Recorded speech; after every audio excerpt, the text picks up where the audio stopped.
નમસ્કાર.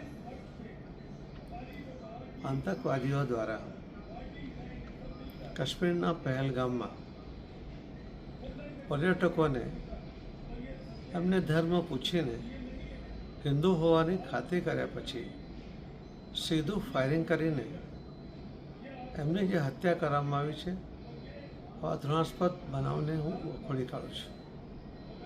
આ બનાવમાં મૃત્યુ પામનાર આ દેશના લગભગ 28 જેટલી વ્યક્તિઓ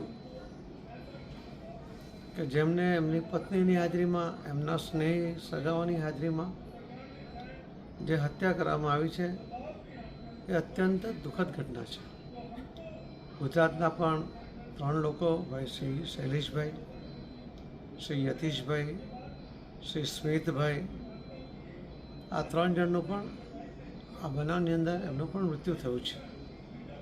હું આ 3 લોકો સહિત આખા દેશમાં જે કુલ હમણાં સુધી 28 લોકોનું મૃત્યુ થયું છે કે જેમની હત્યા કરવામાં આવી છે, એમના કુટુંબીજનો ઉપર આવેલી આ આફતમાં ભગવાન એમને શક્તિ આપે એવી ભગવાનને પ્રાર્થના કરું છું.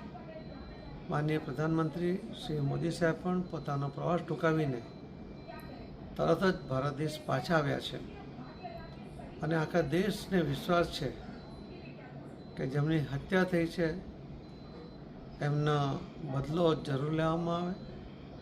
આખો દેશ એક થઈને એની રાહ જોઈ છે અને ચોક્કસપણે બીજી વાર આવું કોઈ કૃત્ય કરતાં પહેલાં વિચાર કરે એવી કડક સજા એમને થાય એ કરવા માટે આપણે બધા કટિબદ્ધ છીએ.